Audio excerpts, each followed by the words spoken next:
네, 여러분 안녕하십니까. 박재용입니다. 보수의 시선에서 세대를 초월한 공감을 보여드리는 더 락커룸 화요일 시간이 다가왔습니다.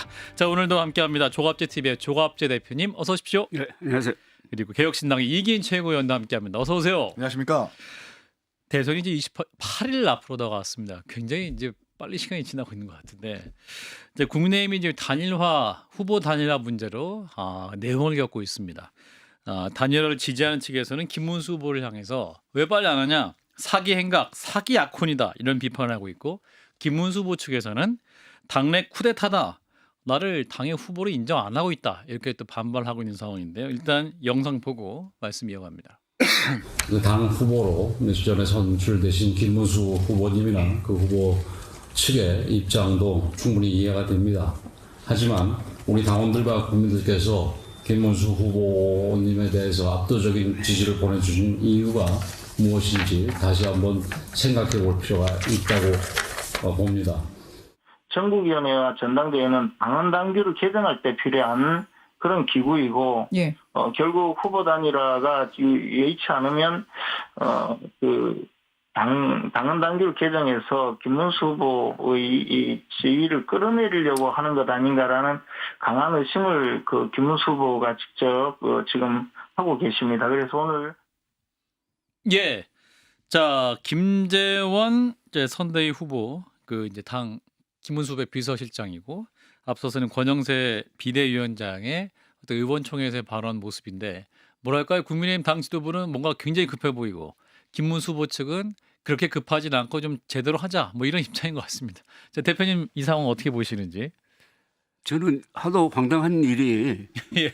하루에도 몇 번씩 벌어져가지고 시간 단위로 벌어졌어요. 혹시 이게 좀 국민들을 재밌게 해가지고 마지막에 단일화 효과를 극대화하려고 하는 거 아닌가 재밌게 해서 하는 생각이 듭니다. 아... 그런데 처음부터 우리 여러 번 이야기했지만은 이런 상황이 올 걸 예상을 했잖아요, 그죠? 그렇죠. 이건 절대로 이 단일화는 아름답게는 이루어질 수 없다 이런 이야기인데. 예. 그런데 지금 어쨌든 정통성이 있는 후보는 법적으로 김문수 후보 아닙니까, 그죠? 그렇죠. 그러니까 11일까지만 버티면은 등록을 하는 거예요. 그렇죠. 본인이 버티면 어떻게 할 수 있는 방법은 없지 않습니까? 없죠. 예. 등록하고 그러려면은 한덕수 후보도 등록을 하겠죠. 예. 그럼 두 사람이 동시에 등록하는 순간 단일화 효과는 저는 없어진다고 봅니다. 그 이후에 선거운동 기간 중에 단일화 해봤자 예. 그게 무슨 덕이 되겠습니까? 일단 김문수 후보 측에서는 여론조사를 통한 단일화 안 된다, 그리고 한덕수는 예우를 갖춰서 사퇴시켜야 된다, 이런 얘기까지 지금 이제 김문수 후보 측에서 나오고 보니까 뭐랄까요, 단일화에 대한 마음이 지금 사실상 없어진 거 아니냐, 뭐 이런 예측도 나오게 되는데. 오늘 오전에 관훈클럽 초청 한덕수 후보 토론회가 있었거든요. 예, 맞습니다. 거기 가서 봤는데 상당히 권력 의지가 강하다는 느낌을 받았습니다. 한덕수 예비 예, 후보도 그 전에 모습하고 달라요. 뒤를 돌아보지 않겠다고 그랬습니다. 그리고 일생일대의 결심을 했다고 했습니다. 그리고 부인이 권한 게 아니라 부인이 말렸다고 그랬어요. 본인이 그렇게 말씀하시더라고요. 그럼에도 불구하고 나온다. 이런 결심을 했다는 걸 봐가지고는 사퇴할 것 같지가 않습니다. 그리고 사퇴할 수 없잖아요. 힘의 관계로서. 지금 국민의힘 국회의원 거의 전원이 한덕수 후보를 밀고 있지 않습니까? 그러면은 양자 동시 등록 가능성이 높아진 거 아닙니까? 맞습니다. 저는 이제 재미있게 해서 단일화에 대한 극적 효과를 높이려고 한다면 재미있어야 되는데 재미없습니다. 재미가 없습니다. 재미가 없어요. 지금 사실 이 뉴스는 많아요. 파면된 대통령을 배출한, 네. 그것도 2명이나 배출한 정당에서 후보를 내는 것도 지탄받고 있는데, 그 후보를 선출하는 과정부터가 사실 경선이 굉장히 좀 우픈 촌것 같았잖아요. 바퀴벌레냐 자동차 바퀴냐부터 시작해서 의자 뺏기 노래하고 있고 사뭇 진지하지 못하다라는 평가가 줄을 이뤘는데, 경선까지 거쳐서 뽑아놓은 후보에다가 선대위도 안 만들어주고 당장 공천장에 잉크도 안 마른 상태에서 단일을 압박한다라는 게 과연 어떤 국민들이 이걸 재밌게 받아들일까라는 생각이 들고 국민의힘이 정신 못 차렸구나 생각이 듭니다. 무엇보다 전 기시감이 드는 게 이준석 후보가 당대표일 때도 약간 이런 프로세스였거든요. 그때 이제 없는 의혹, 그 성상납 의혹이라는 거를 만들어서 윤리위에서 내쫓으려고 했는데 당대표를 사퇴하지 않겠다고 버티니까 전국 상임위를 개최해가지고 최고위원 4인 이상이 사퇴를 해버리면 비상 상황이 될 수 있다라는 것을 규정하는 바람에 그래서 이제 비대위 체제로 넘어간 것 아닙니까? 결국 그 근거 때문에 개헌 국면에서 한동훈 대표도 내려앉게 된 거고요. 근데 지금 전국 상임위와 임시전당대회를 열겠다라고 지금 예고한 것 아닙니까? 근데 지금 전당대회에서 김문수 후보가 뽑혔는데 전당대회를 다시 한다. 전국 상임위를 개최한다라고 하는 것은 결국 중진 의원들과 국민의힘에서는 후보를 교체하겠다라는 암시인 거예요. 이런 지금 촌극 정말 웃지 못할 총극이 당연하듯 벌어지고 있다라는 것이 얼마나 국민들께서는 납득하지 못하지 않을까라는 생각이 아니 근데 듭니다. 그러면 뭐랄까요? 이게 지금 8명, 4명, 2명으로 줄여서 1명을 뽑았는데 뭐 전국이든 뭐 상임위든 뽑으면 거기서 결의를 하면 후보 교체가 그냥 거기서 의결을 해서 바꿔줄 수 있는 거예요? 이게 뭐 아니 사실 이연령 비연령인 게 그게 가능해요? 그럼요. 당론을 안 따르면 후보라도 내려앉을 수 있다. 후보 교체할 수 있다라는 조항은 언제든지 만들 수 있죠. 조항을 만들어서. 그럼요. 그리고 최고위원 4인 이상이 사퇴했을 때 비상 상황이라는 말도 안 되는 규정을 직접 만들어서 지금도 시행하고 있는 것 아닙니까? 아니 근데 제가 김문수 후보라면 원래 단일화에 대해서 공감을 하고 있었잖아요. 김문수 후보도. 예. 근데 이렇게 국민의힘이 하는 행태를 보니까 더 단일화를 안 하고 싶을 것 같아요. 정말 본인의 재산 일부를 떼어내가지고 경선 자금에 투입하고 8강, 4강, 결선 끝까지 가가지고 경선 후보까지 됐는데 이렇게 무시하는 행태를 보이면 단일화를 하고 싶은 마음이 들다가도 안 할 것 같습니다. 근데 후보 교체를 하면은 아마 저는 국민의힘이 거의 해체되는 수준으로 갈 것 같아요. 그러니까 이게 장난도 아니고. 무슨 당원들을 속인 거 일뿐만 아니라 국민들을 속였잖아요. 그럼요. 예. 그리고 지난 5월 3일 그 근사하게 보이는 전당대회는 왜 했고 그러니까요. 거기서는 최종 후보를 우리가 뽑았다는 식으로 쭉 이야기를 했잖아요. 맞습니다. 그걸 유지를 하면서 무슨 슬기롭게 김문수 후보를 뒤에서 조용하게 설득을 해야지 공개적으로 지금 윽박지르니까 맞습니다. 이 일종의 자존심 싸움 비슷하게 돼버렸어요. 그러니까 서로 물러날 데가 없어요 지금. 아니 국민의힘의 전당대회랑 전국위원회 소집 공고 자체를 날짜를 특정하게 소집을 안 하고 이를테면 10일에서 11일. 전당대회를 5월 10일에서 11일 중에 시간은 추후 공고하겠다. 날짜 추후 공지, 시간 추후 날짜를 공지. 안건도 추후 공고하겠다. 전국위원회 공고도 5월 8일부터 11일 중에 시간은 추후 공고하겠다. 방식은 비대면 회의 혹은 ARS 투표다. 추후 공고한다. 이거는 아니 원래 공당이 이제 임시전당대회라는 게 예. 전국 상임위를 거쳐서 혹은 책임당원의 4분의 1이 요구해가지고 날짜를 다른 날로 결정을 한 다음에 전당대회를 개최하는 건데 그 두 개의 절차를 동시에 같이 한 거예요. 예. 그거는 이제 후보를 바꾸겠다는 의지인 거죠. 원래는 전국 상임위를 거쳐서 며칠의 어떤 이격 시간을 두고 전당대회를 또 열면서 거기서 이제 마땅한 안건을 처리하는 게 보통의 프로세스인데 네. 이걸 같이 동시에 개최한다? 그만큼 김문수 후보 이외의 다른 국힘 중진 의원들이 마음이 다랬다라는 거고 후보를 교체하겠다는 강력한 의지가 지금 이 예고에 정말 이상한 예고에 들어있지 않을까라는 생각이 듭니다. 근데 지금 희한한 현상이 하나가 예. 이 윤석열 세력이 지금 서로 쪼개지게 생겼어요. 그래요? 그렇지 않습니까? 윤석열 세력 중에서 가장 강성이 김문수 후보였죠. 돌이켜 보면 그래요. 후보고. 네, 맞습니다. 한덕수 후보는 계엄 잘못됐다고 그러고 저 국무회의 적법한 게 아니었다고 해가지고 부정선거도 아니라고 얘기하고. 약간 벗어나 있었는데 오히려 윤석열 중심 세력이 한덕수를 추대하고 한덕수 후보를 추대하고 김문수 후보는 좀 고립돼 버렸잖아요. 예. 그러면 윤석열 세력 안에서 이제 분화가 일어나는 거지. 아하. 그렇지 않습니까? 그러니까 이거 앞으로 주목할 점이에요. 그러니까 친윤이 친윤을 버리고 그러니까. 친윤이 계엄과 먼 반윤을 지금 선택하려고 하는 거기서 친윤끼리 어떤 자중질이 일어나고 전 이게 결국 나중에 분당 사태까지 갈 수 있는 조짐이 될 거라고 좀 봐요. 그렇습니다. 예.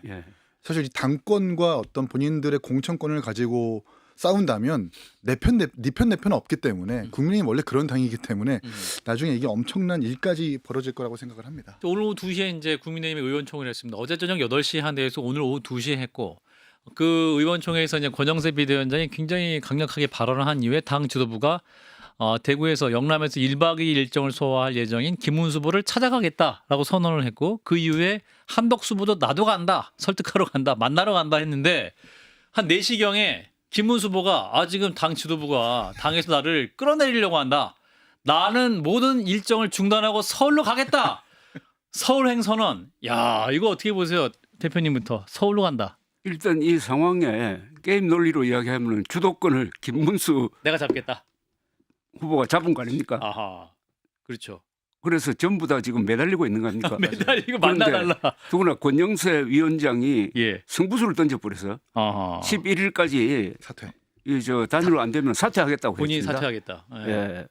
그러니까 누가 강한 입장인지 약한 입장이는 드러났는데 자, 그런데 왜 이렇게까지 왔느냐는 이제 조금 리뷰를 할 필요가 있는데 작년 올해 걸쳐서 한 4개월 정도를 국민의힘은 대선 준비를 안 했잖아요.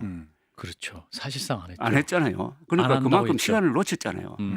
탄핵이 안 그러니까 될 거라고 보고. 시험에 비교하면 언제 시험 친다는 날짜는 정해져 있는데 그게 엉뚱한 데 꽂혀가지고 윤석열 지키게 하다가 4, 5개월 협의한 다음에 딱 4월 4일 그 헌재 결정문을 통해서 시험 기간이 딱 확정되니까 예. 부랴부랴 하다가 이렇게 지금 시간 촉박해서 하는 거 있지 예, 않습니까? 예, 그러네요. 그러니까 시험 공부 안 하던 친구가 막판에 가면은 컨닝 하잖아요. 컨닝. 지금 컨닝 하려다가 들통난 거예요. 아하.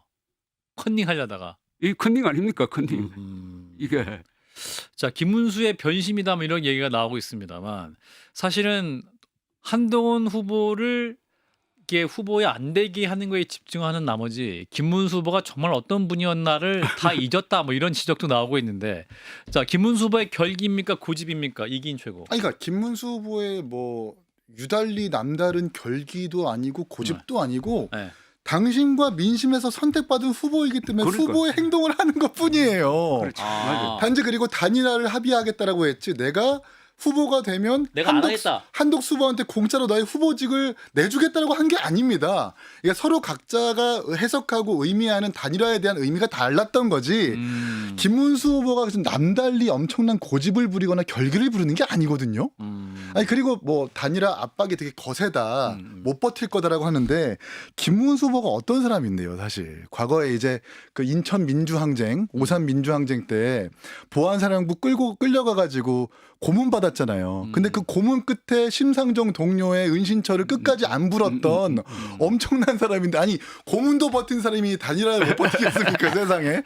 저는 이거는 아주 명언을 하셨네. 그렇죠. 국민의힘 의원들도 그렇고 너무 사실 진짜로 김문수 후보를 간과했다라고 생각을 합니다. 우리 조업재 대표님도 저는 김문수 통닭구이 관련해서 아니 할 말씀 김문수 있으세요? 후보와는 참 자주 만나고 뭐 여러 가지 인연이 많은데 예. 그분 이렇게 딱 악수하면요 손아귀 힘이 그렇게 세요. 압력이. 완전히 철봉을 요즘 열심히 완전 하셨어요. 통뼈입니다. 통뼈. 아니 성격도 그래요. 어디서 무슨 단식한다면은 단식하고 농성한다면은 농성하고 하는 사람입니다. 예. 그러니까 이 잘못 본 게 확실해요. 만만하게 본 게 만만하게 봤다. 확실했는데 이 제대로 걸렸는데 제대로 걸렸어요. 이게 어떻게 수습이 될지 지금 제일 가능성으로는 11일에 예. 김문수 후보가 등록할 걸 봅니다. 후보로. 네, 후보로 등록할 걸. 국민의힘 대선 후보로 예, 등록하신다. 저는 결국 근데 사자구도까지 갈 수도 있을 것 같아요. 한덕수 총리 단일화가 안 되거나. 김문수, 한덕수, 이준석, 이재명. 그렇죠. 그러니까 사자구도가 되거나 아하. 아니면 한덕수 후보가 끝끝내 그냥 김문수 후보에 대한 지지 선언하고 퇴장한다. 그 정도까지는 저희가 고려할 수 있을 거예요. 왜냐하면 시간이 김문수 후보의 편인 게 예. 당무 우선권을 가지고 있잖아요. 당무 우선권이라고 하는 것은 다 바꿔 말하면 평상시에는 당대표가 김문수다라는 얘기예요. 후보가 되면 유일한 후보가 되면 인사권도 가지고 있고 선거 캠페인에 대해서 주요 결정할 수 있는 권한을 후보가 갖기 때문에 어떻게 중진 의원들과 외부적으로 압박을 해도 법적으로도 그렇고 정치적으로도 그렇고 유리한 건 김문수 후보일 수밖에 없습니다. 제가 그렇기 이번 때문에 경선 버텨버리면- 과정에서 네. 김문수 후보가 조 발언을 어떻게 할지 해가지고 유심히 살펴본 게 있어요. 예. 부정선거 음모론인데 네, 이분이 부정선거 음모론을 믿었거든. 그렇죠. 그렇죠. 2020년 그러다가 한 1년 가다가 그 뒤 안 했어요. 예. 안 했는데 이번에 토론 과정에서 나는 그거 안 믿는다고 할 줄 알았어요. 그런데 안철수, 한동훈 두 사람이 맞아. 몰아붙이니까 질문하니까 믿는 것처럼 이야기하더라고요. 제대로 믿는 부정 것처럼 안 했어요. 이야기하면서 예. 그러니까 안철수 후보가 그러면 나는 부정선거 음모론자로 받아들이겠습니다. 이런 이야기를 해요. 맞아요, 맞아요. 그리고 그랬어요. 한동훈 후보는 그렇게 하면 선거 집니다. 그런데 이번에 수락이 연설 보세요. 뭐라고 했느냐. 사전투표 폐지하겠다고 그랬다고. 맞아요. 아니 사전투표를 만든 사람이 박근혜 정부 맞아요. 아닙니까? 맞습니다. 그거는 이번에 얼마나 좀 경직됐다고 할까요? 고지식한 걸 딱 보여주는 건데 예. 그게 이번에 어떤 태도로 나타날지 아주 흥미진진합니다. 그렇군요. 자, 이런 건데 이제 사무총장 임명을 놓고 갈등을 벌였죠. 사실은 현재 사무총장이 이양수 의원인데 권영세 위원장이 이제 장동혁 의원을 안 치겠다고 했지만 이제 설득하면 사무총장 자리를 고사를 했고 이 가운데 이제 이양수 의원은 당원 당규의 군림하려는 행위를 즉시 중단해야 된다 이렇게 얘기했어요. 이게 뭐랄까 대선 후보 어떤 전당대회를 통해서 확정된 대선 후보와 현 당 사무총장이 갈등을 하고 있고 또 이양수 사무총장은 아니 뭐 물어볼 거 있으면 나한테 직접 전화하면 되지 왜 이렇게 언론을 통해 말씀하시냐 왜 이렇게 대선 후보와 사무총장이 갈등하고 있단 말이죠. 아 이거는 약간 좀 우리가 이제 워낙 뉴스가 너무 많아가지고 그런가 보다 이렇게 받아들이는데 이거 사실 말 안 되는 거 아니에요? 말 안 되는 거죠. 이게 진짜 말이 안 되는 거죠. 박근혜 후보 때도 그렇고 네. 윤석열 후보 때도 그렇고 당무 우선권은 인사권을 정확하게 보장한다라는 걸 다 알고 있어요. 사무총장을 지명하는 그렇고 네. 하는 것도 그렇고 선대위원장, 비서실장 등등등 후보가 다 지명할 수 있는 거예요. 다 알고 있습니다, 이 사람들은. 네. 그럼에도 불구하고 이렇게 반발하는 이유가 뭐냐? 결국 한덕수가 올 거니까. 한덕수 대행으로 단일화가 되면 그 사람이 선대위를 꾸리고 예. 사무총장부터 시작해서 모든 인사권을 이제 행사해야 되니까 너는 안 된다.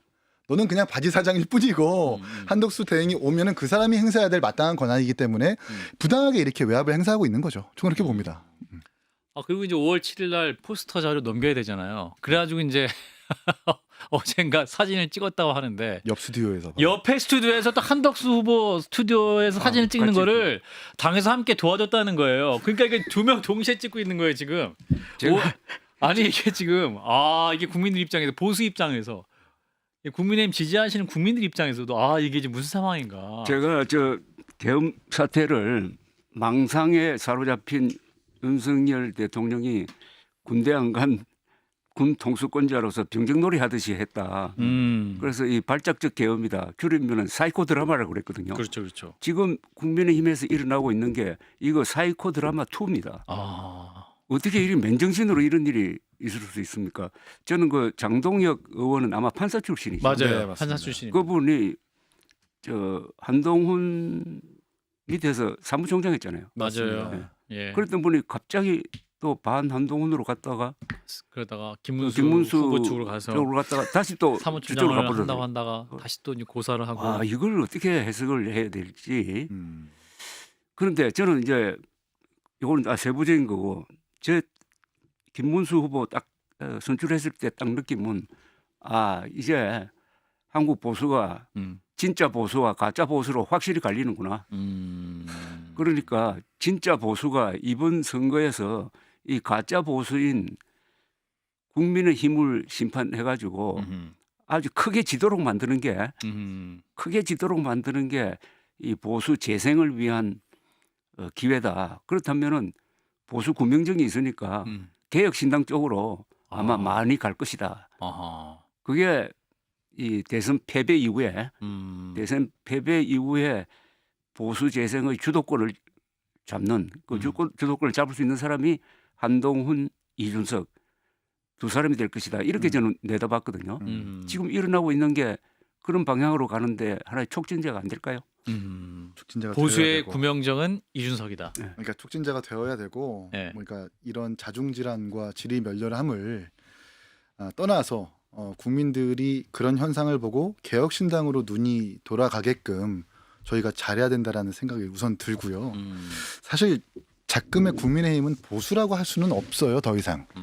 보수가 아니라 다 보스. 그러니까 이제 보스만 바라보고 자신의 정치적인 생명력을 계속 이어가려고 하는 정치꾼들의 집합수라고 저는 보거든요. 예. 아니 정말 진짜 염치가 있거나 양심이 있다면 사실 후보를 안 내는 게 맞죠. 근데 후보를 냈다는 것을 100번 양보해도 이렇게 단일화를 두고 당 밖에 있는 사람을 두고 당내 후보를 가지고 이렇게 폭력적으로 린치하고 조리돌림하는 이런 행위가 전 사실 이건 거의 내란에 가까운 일이라고 생각하거든요. 어허. 내란을 일으킨 정당에서 다시 한번 당권 내란을 일으키고 내란 있다. 어허. 이거야말로 공천 쿠데타죠 사실은. 어. 진짜 내란 때문에 국민들에게 충격을 안겨줬었던 정당이 예. 또다시 당내 운영상에 있어가지고 또 다른 내란인 모습을 보여준다. 전 더 이상 보수라는 그 말 자체를 붙일 정당이 아니라고 보고 저희 개혁신당이 더 잘해야 되겠다는 생각이 듭니다. 그렇군요. 아까 이제 우리 조갑재 대표님이 사이코 드라마 1을 찍더니 이제 또 후보 단일화 문제로 사이코 드라마 2를 찍고 있다. 뭐 이런 말씀까지 해주셨는데 사실은 이제 그 김문수 후보 측에서는 25일까지 시간이 있다. 이렇게 생각하는 분이 있는 것 같아요. 김문수 후보 측에서는 그러니까 25일까지 투표 용지 인쇄가 25일이니까 사실상 그때까지 단일화의 시간이 있다. 근데 예. 그러니까 김문수 후보가 불쌍한 건 불쌍한 건데 예. 25일까지라고 단일화 시한을 못 박은 게 저는 굉장히 유권자를 또 조롱하고 기만하는 거라고 보는 게 아, 재외국민과 부재자 투표의 투표 시간이 20일부터 25일까지예요. 그렇군요. 그리고 4월 24일까지 재외국민 부재자 투표 등록 기간을 거쳤는데 총 등록한 유권자가 26만에 달합니다. 아하. 국회의원 한 지역구와 맞먹는 숫자예요. 그런데 25일까지, 그러니까 투표 마지막 날까지 단일화를 하겠다라고 하는 것은 여러분들이 행사한 투표, 그 후보가 다른 후보로 바뀔 수 있다는 말과 다름이 없는 거거든요. 김문수 후보가 지금 정신 못 차려, 김문수 후보도 정신을 못 차리고 있는 거라서 단일화를 하려면 25일 이전에, 적어도 재외국민 투표 이전에 빨리 해야 26만의 유권자의 표도 이렇게 받을 수 있는 것이지 이건 잘못 네. 판단하고 있는 것 같습니다. 그렇군요. 자, 이제 김문수 후보 입장에서는 한덕수 후보보다 오히려 이준석 후보를 잡는 게 더 중요하다. 뭐 이런 지적도 있긴 합니다. 근데 또 이준석 후보는 김문수, 한덕수 후보와 만날 계획 없다 선을 긋고 있고 단일할 생각 없는데 자꾸 막 본인 이름 거론하는 거 2차 가해다. 이렇게 입장인데 자, 그래도 이거는 선거 막판까지 계속 이준석 후보 이름 나올 것 같은데요. 그런데 이준석 후보가 예. 단일화 할 수 없다는 것은 명백하잖아요. 예. 왜냐하면 단일화 해가지고 이긴다는 지금 계산이 안 나오잖아요. 그죠? 그러면 희생되어 버리는 거지. 예. 그렇죠. 그리고 독자적인 명분도 없고 그리고 지금 이준석 후보는 이 대선이 국민의힘의 참패로 간 그다음에 벌어질 상황에서 굉장히 중요한 역할을 할 것 아닙니까? 그러려면은 이번 지지율이 10% 두 자릿수. 10% 정도는 나와야 되고 그럴 가능성이 있거든요. 예. 다만 보니까 3자 대결에서 지금 여론조사 추이를 보면은 이재명, 김문수 그다음에 이준석 구도일 때 좀 더 높이 나오죠. 많이 나오더라고요. 예, 더 많이 높이 나오죠. 나옵니다. 예. 사자 구도가 되면은 아마 조금 더 떨어지겠죠, 그죠? 그럴 수도 있죠. 근데 사자 구도가 될 가능성도 있잖아요. 그렇습니다. 그러니까 예, 한덕수, 김문수, 아주 이재명, 이상한 이준석. 구도가 돼가지고.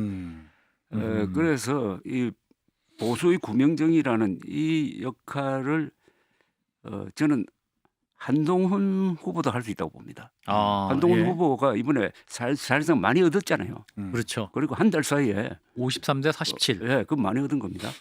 그러니까 아마 이번에는 비판적 지지 뭐 이런 아마 입장을 유지하면서 거리를 두면서 이제 시간을 기다릴 텐데 그래서 대선 참패로 끝났을 때 이 보수 정당에서 일어날 수 있는 아니 보수 진영 전체에서 일어날 수 있는 그 반성과 대책 여러 가지 이런 격변이 기다리고 있는데 그러면은 끝까지 가야죠.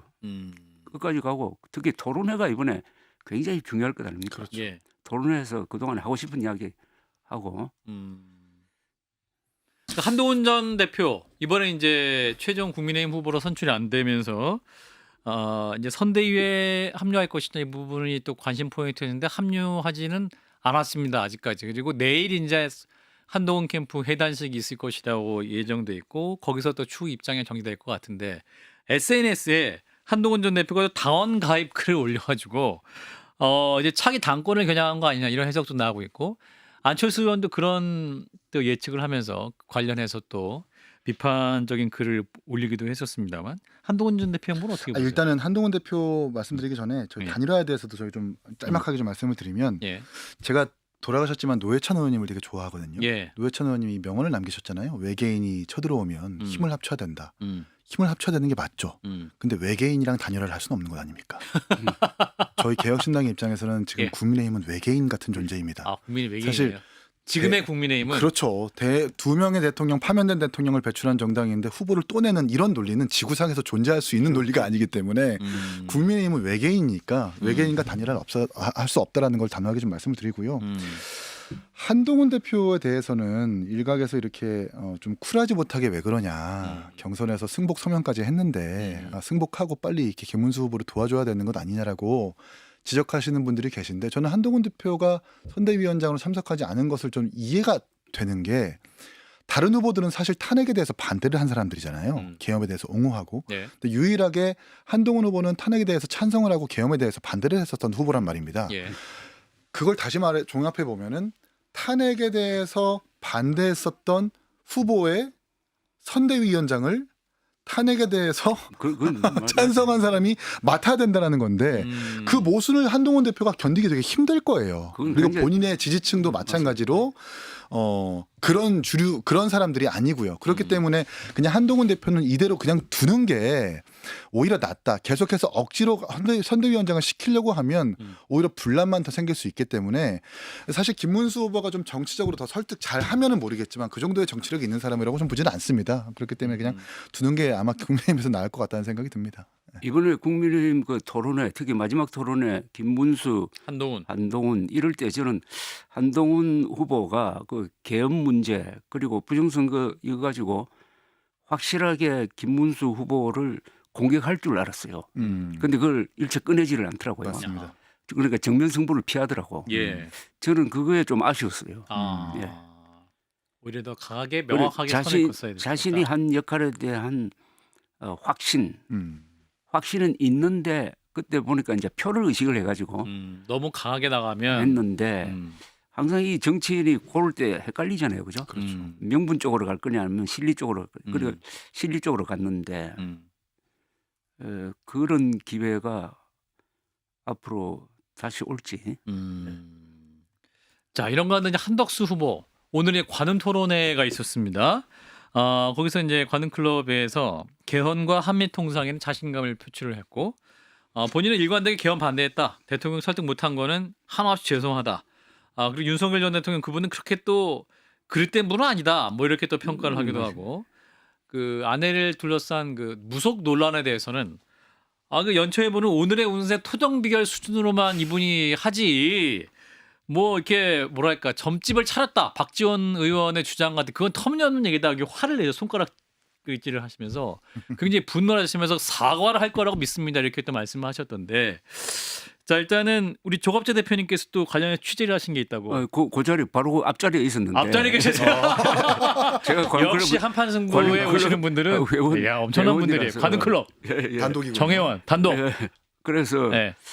전체적으로 인상이 와 권력 의지가 엄청나다. 표출된다는 그런 느낌을 받았습니다. 예. 관료에서 정치인으로 그리고 말도 아주 사나워졌어요. 그런데 전체적으로 보면 안정감이 있었습니다. 그분이 통상 문제 이야기한다든지 할 때는 예. 자기 경험에서 우러나오는 그거 하니까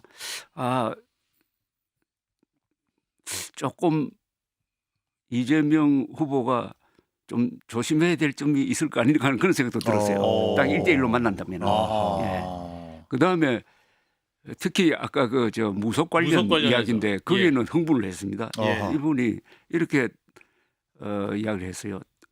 이번에 우선 자기 출마를 부인이 이렇게 말하자면은 강권했다는 이런 설이 있는데 그게 아니고 말렸다고. 맞아요. 지금도 말리고 있다고 네. 그렇게 이야기하고 그러니까 토정 비결 보는 수준이다. 그런데 뭐 무속하고 연관시키는 박지원 의원은 과거에 제가 비서실장으로 모셨던 그렇죠. 경제수석으로 비서실장으로 모셨던 사람인데 새빨간 거짓말이라는 말을 여러 번 쓰더라고. 아. 예. 그런데 여기에 대해서 아마 박지원 의원의 반격이 또 나올 것 같아요. 아하. 그러나 어쨌든 그날 그 자리에 있었던 고참 기자들의 평은 호의적이었습니다. 아, 한덕수 후보가 생각보다는 네, 그래도 그 인상 면에서 호의적이고 아하. 말도 아주 논리적이고 점잖게 이야기하면서 예. 또 전문 분야에 대해서 이야기를 하고 그러면서 일생일대의 그 결심을 했는데 뒤돌아보지 않겠다라고 합니다. 예. 그 단일화하면 단일화 안 되면 혹시 사퇴할 거냐 이런 질문이 있었는데 단일화는 무조건 된다. 그렇게 무조건 의심하지 한다. 않았다. 의심하지 않는다. 네. 하면서 사퇴에 대한 입장도 전혀 밝히지 않고 일단 단일화를 이뤄내겠다. 강력한 의지입니다. 뭐 시간은 계속 가고 있고 과연 어떻게 될지. 자, 두 번째 이슈로 넘어가 보겠습니다. 자, 민주당 얘기인데요. 이재명 후보의 선거법 상고심 그 유죄 취지로 파기환송된 이후에 더불어민주당에서는 사법부에 대한 압박 수위를 높이고 있습니다. 일단 대선 선거 운동이 시작되면 관련 재판은 모두 중지되어야 한다 이런 입장인데 영상 보고 이어갑니다. 우리는 조속히 이재명 후보의 재판과 관련하여 모든 재판과 관련하여 이러한 헌법적 가치와 지향, 실정법적 규정을 반영한 기일 변경 신청을 할 것입니다. 예. 자, 선거법 위반 관련 파기환송 판결이 난 게 5월 1일 그리고 파기환송심 고등법원에서의 첫 재판이 5월 15일입니다. 근데 지금 이제 선거운동 시작이 5월 12일부터이기 때문에 사실 시간상으로 보면 선거운동이 시작한 상황에서도 재판이 또 여러 개 진행돼야 되는 그런 상황이기도 한데 자, 일단 우리 조 대표님은 일단 선거운동이 시작되면 관련 재판들은 좀 중지되어야 하지 않겠냐 이런 입장이신 거죠? 저는 그렇게 봅니다. 예. 이게 대통령 선거고 예. 그리고 뭐 재판하지 말라는 뜻 예. 아니잖아요. 예. 그리고 지금 저 민주당이 상당히 과민 반응 상태인데 예. 뭐 충분히 이해합니다. 저 의회의 저 파기환송 선고가 나왔으니까 그런데 6월 3일 이전에 확정 선고가 나올 수도 있다고 자꾸 이야기하잖아요. 예. 없잖아요, 그거는 아. 분명히 없거든요. 그 가능성이 없습니다. 아, 그런가요? 그 재상고의 예.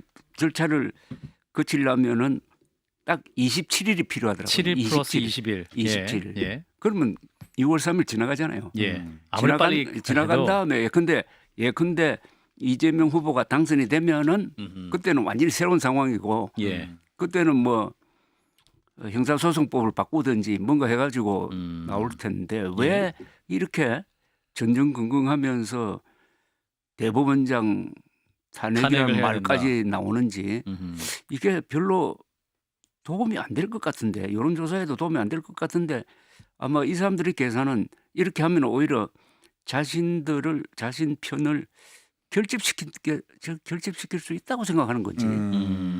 그러면서 약간 막말들이 막 쏟아져 나오고 있잖아요. 그죠? 그러니까 이제 2심 결정이 나더라도 피의자에게 7일간의 재상고 기간이 주어지고 그다음에 20일 이내로 재상고 이유서를 이유서를 제출해야 써야 되는데 그렇죠. 사실은 지금으로 보면 대법원이 이미 한번 봤던 거기 때문에 재상고 이유서 제출하기 전에 또 빨리 해버리는 거 아니야? 뭐 이렇게까지 막 여러 가지 그건 안 시나리오가 된다는 나오니까 겁니다. 그거는 물리적으로 그건 아니 형사소송법을 어기는 거니까. 어기는 거니까. 만약 그랬다 했다고는 그건 저 형사법으로 처벌받아야 되니까. 아하. 아무리 판사라도 아무리 판사라도 그건 안 될 것이다라는 거. 자, 이긴 최고. 일단은 제가 이제 공개한 사진 때문에 결국 대법원에서 역사를 유죄 바꾼 취지로 특종을 했어. 파기환송됐기 때문에 역사를 바꿀지 안 바꿀지 2심에서 제가 확대한 사진 때문에 제가 사진 조작범으로까지 몰렸었는데 네. 대법원에서 저에게 무죄를 주신 것 같아서 네. 감사하다는 말씀을 드리고 저는 형사 피고인의 후보들의 재판은 절대 중지되어서는 안 된다고 생각을 해요. 이재명 후보의 살해 때문에 재판을 중지해 버리게 되면 선례가 생기게 되는 거고 다른 후보들까지 그렇게 자신의 재판도 중지해 달라고 한다면 그거는 또 일견 특혜라고 사회에서 받아들여질 수 있기 때문에 예. 법은 만인 앞에 평등해야 하기에 대통령이든 그리고 목수든 누구든 간에 공정하게 재판받고 공정하게 법의 형평을 받아야 된다는 생각을 하고요.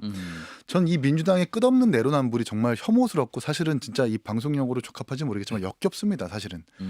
절차적 정당성에 대해서 이의 제기를 할 거였다면 대법원에서 심리속행을 기일을 지정을 했을 때 이례적으로 빨리 지정한다고 했었을 때 그때 했었어야죠.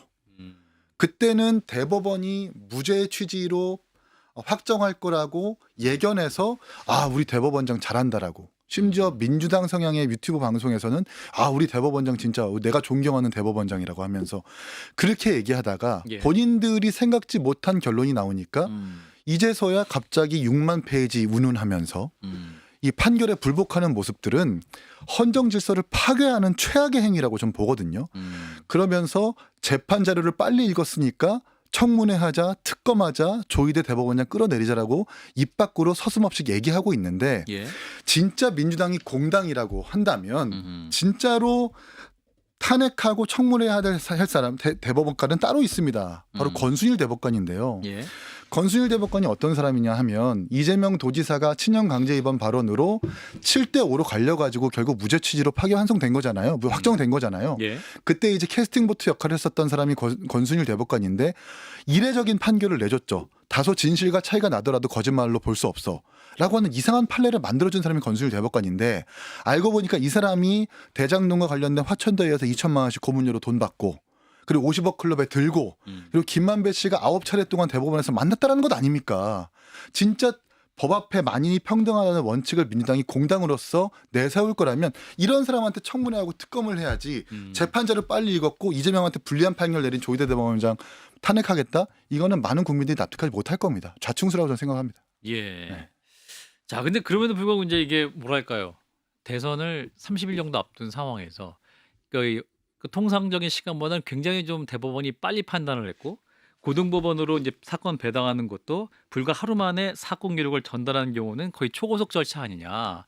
그래서 이것도 어떤 재판부의 의도성이 있는 거 아니냐라고 해서 또 이게 과연 절차적 정당성이 있는 거 아니냐라고 또 민주당 지지하시는 분들은 주장할 수 있는 거 아니에요? 그러니까 정당성이 그들은 이제 주장할 수 있겠죠. 예. 근데 검증이 불가능해요. 조희대 대법원장이 그리고 10명의 대법관이 이재명 대표를 끌어내리기 위해서 이렇게 속행했구나라고 주장을 할 수 있어도 검증이 불가능한 영역입니다. 그리고 애초부터 1심 판결이라고 하는 것, 1심 재판이라고 하는 것이 633 원칙을 완전히 어기고 거의 800일에 걸쳐서 3년에 걸친 재판이기 때문에 1심에서 늦어진 만큼 2, 3심에서 바로잡아야 될 책무가 대법원한테 있는 거예요. 그리고 대법원이 언제 결정을 내려야 공정한 판결이라고 평가받을 수 있겠습니까? 대선 이후에 이재명 대표가 만약에 대통령이 되면 그때 재판을 하면 공정한 판결이라고 평가받을 수 있겠어요? 아니거든요. 대선 들어가기 전에 빨리 재판을 하고 1심에서 늦어진 일정은 빨리 조속하게 땡겨서 해주는 것이 공정하다고 판단했을 텐데 전 그게 훨씬 더 납득이 갑니다. 예. 조 대표님. 그런데 이 헌법재판소의 4월 4일 결정과 이번 대법원의 5월 1일 1일의 결정과 선고가 나온 이후의 상황이 다른 거예요. 네. 그러니까 헌법재판소의 결정이 딱 나오니까 다 승복해버렸잖아요. 보수진 뭐 상관없이. 그런데 저는 헌법재판소에서 상당히 심리전을 했다고 봅니다. 사람들을 막 기다리게 해놓고 그죠? 선고기를 계속 늦추고 맞습니다. 아주 예. 빨리 하라. 승복하자. 이럴 때 딱 했다고. 그런데 이 조희대 대법원장은 상당히 서둘렀다고. 예. 서두르는 게 다 보였죠, 사실은. 보였잖아요. 예. 그러니까 대부분이 상고 기각을 예상을 했어. 네. 그렇죠. 그러니까 이게 깔끔하게 정리하는 거다. 예. 아니면은 파기 자판이에요, 그죠? 예, 파기 재판. 파기 자판 그것도 딱 끊어버리는 겁니다. 그렇죠. 그런데 그 중간을 선택을 한 거예요. 파기 환송. 예. 파기 환송함으로써 이렇게 시끄러워져 버린 겁니다. 예.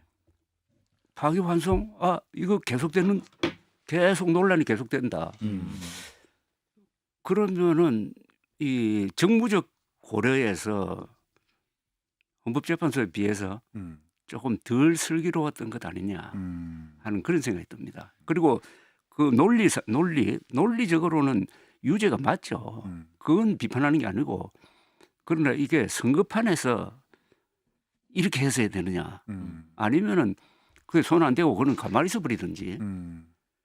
뭐 그래서 그러나 어쨌든 이게 이번 선거에 미치는 영향을 정리하면은 이런 생각은 있었을 거예요. 국민들이 투표하러 갈 때 예. 이재명 후보는 유죄다.